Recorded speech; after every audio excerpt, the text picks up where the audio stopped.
안녕하세요. 오늘은 지난 시간에 이야기했던 2025년 연금 개혁 문제점에 대해 더 알아보는 시간을 준비했습니다. 4. 보험료 인상, 점진적이지만 부담은 현실. 이번 국민연금 개정의 핵심 중 하나는 바로 보험료 인상입니다. 정부는 말합니다. 급격한 부담은 줄이고 점진적으로 올리겠습니다.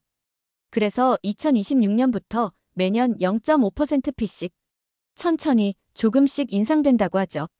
그리고 2033년이 되면 지금의 9%에서 13%까지 인상됩니다. 사실상 약 1.5배의 인상폭입니다. 겉으로 보면 괜찮아 보일 수도 있어요. 그런데 말입니다. 정말 그럴까요? 지금도 서민의 삶은 벅찹니다. 2024년 벌써 전기요금, 가스요금, 공공요금이 줄줄이 오르고 있고요. 생활물가는 체감상 매년 더 뛰고 있죠. 여기에 연금보험료까지 오른다. 그건 말처럼 가벼운 인상이 아닙니다. 특히 소득이 불안정한 자영업자, 프리랜서, 플랫폼 노동자들에겐 이 보험료 인상은 매달 실질 소득의 압박으로 작용하게 됩니다. 정해진 월급을 받는 직장인도 부담스럽지만 수입이 들쭉날쭉한 사람들에겐 연금보험료는 매달 고정 지출이 되기 때문이죠. 그러면 어떤 일이 생길까요? 이렇게까지 부담되면 그냥 안 내고 말지. 어차피 나중에 제대로 받을 수 있을지도 모르는데 차라리 그 돈으로 저축이나 투자하는 게 낫겠다.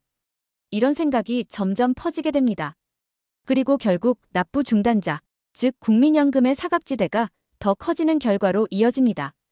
이미 현실은 그 조짐을 보이고 있어요. 2023년 기준 국민연금 가입자 수는 늘고 있지만 보험료를 장기 체납 중인 인구도 꾸준히 증가하고 있습니다. 이는 단순한 선택의 문제가 아니라 제도의 지속 가능성에 영향을 미치는 중요한 문제입니다. 연금은 모두가 참여해야 돌아가는 구조입니다. 누군가 빠지기 시작하면 그 부담은 결국 남아있는 사람들에게 더 크게 돌아옵니다. 그리고 신뢰는 무너지고 제도는 흔들리게 되죠. 이 부분에서 전문가들이 강조하는 건 단순히 인상폭이 아니라 납부 여력에 대한 고려입니다. 자영업자에게는 소득 비례 납부가 가능한 유연한 구조, 프리랜서에게는 월별 탄력 납부제 등 좀 더 현실적인 방안이 함께 따라와야 국민의 참여를 끌어낼 수 있다는 거죠. 보험료를 올리는 건 쉽습니다. 하지만 신뢰를 지키면서 올리는 건 그보다 훨씬 더 어려운 일입니다. 다른 연금들과의 연계 부족. 많은 분들이 이렇게 생각하십니다. 국민연금 하나만으로 과연 노후를 지탱할 수 있을까? 그리고 대다수 전문가들도 이렇게 말하죠. 국민연금만으로는 부족하다. 이건 더 이상 논쟁의 여지가 없습니다. 사실로 드러난 현실이죠. 다른 연금들과의 연계는 왜 중요한가? 현재 우리나라에는 국민연금 외에도 퇴직연금, 기초연금, 개인연금, 연금보험 등 이렇게 다양한 노후소득 보완 장치들이 있습니다. 그런데 문제는 이번 국민연금 개정안에 이들 연금과의 연계 강화가 거의 없다는 점입니다. 기초연금은 현재 월 최대 40만 원까지 받을 수 있지만 이는 소득이 낮은 계층에 국한됩니다. 또한 국민연금을 많이 받는 사람일수록 감액되는 구조이기도 하죠. 결국 국민연금과 기초연금은 플러스 구조라기보단 서로 영향을 주는 상쇄 구조에 가깝습니다. 퇴직연금은 어떤가요?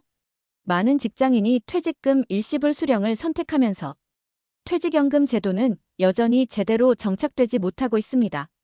게다가 회사에 따라 운용 방식도 제각각이고 투자 수익률이나 관리 상태가 투명하지 않다는 문제도 여전하죠.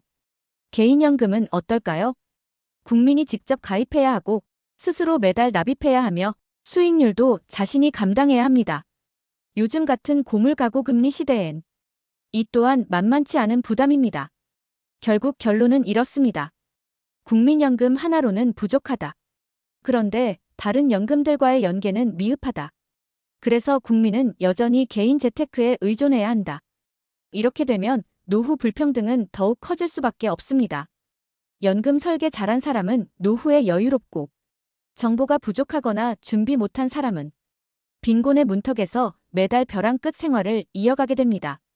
연금 제도가 안전망이 아니라 운 좋은 사람만 이득 보는 구조가 된다면 그건 공적제도의 역할을 잃은 거나 다름없습니다. 그래서 지금 필요한 건 단순한 보험료 인상이 아니라 국민연금, 퇴직연금, 기초연금, 개인연금 간의 체계적 연계입니다. 6. 출산 크레딧군 복무 혜택. 과연 효과 있을까? 이번 국민연금 개정안에는 눈에 띄는 변화가 하나 있었습니다. 바로 출산 크레딧과 군 복무 크레딧 확대입니다. 첫째 아이부터 출산 크레딧을 주기로 했고, 군 복무를 마친 남성에게도 더 많은 연금 가입 기간을 인정해 주기로 했죠.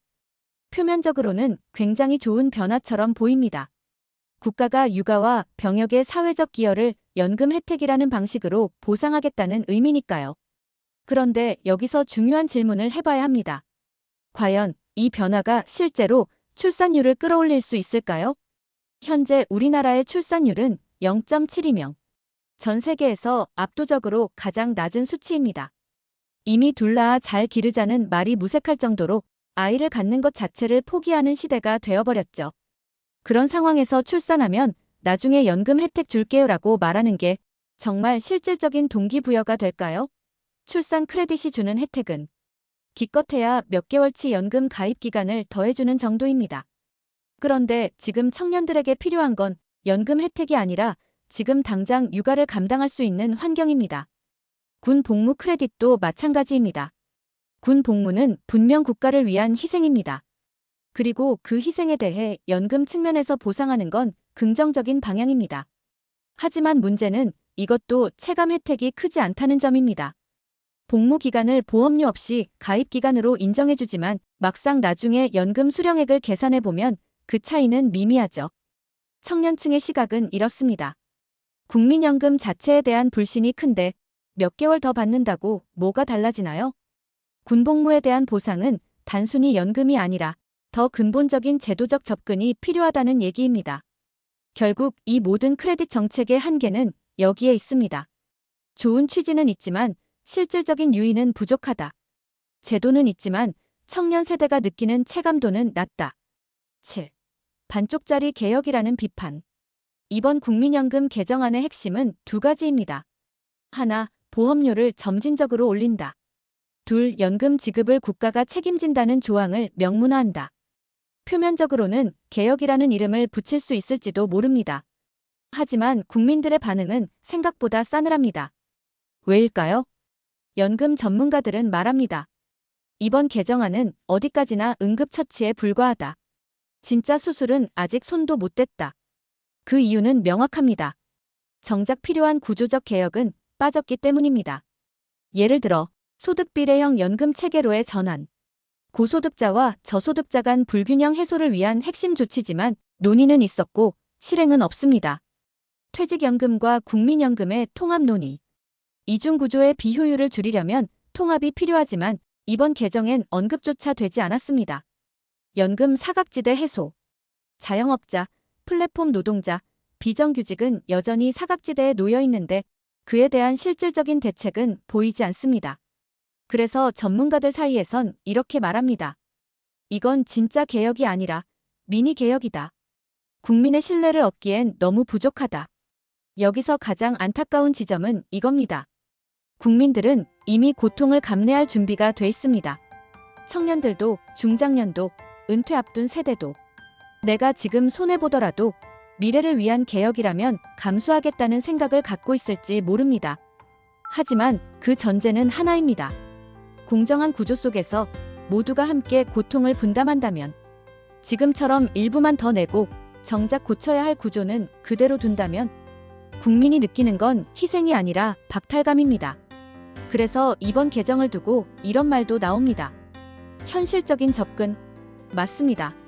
하지만 비전을 제시하지 못한 개혁은 결국 신뢰를 얻지 못합니다. 결국 남는 질문은 하나입니다. 이 개정안 10년 뒤에도 유효할까?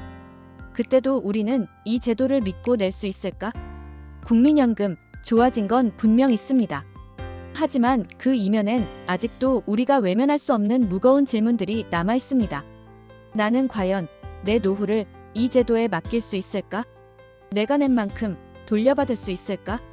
10년, 20년 뒤에도 이 연금은 나를 지켜줄 수 있을까? 연금은 단순한 제도가 아닙니다.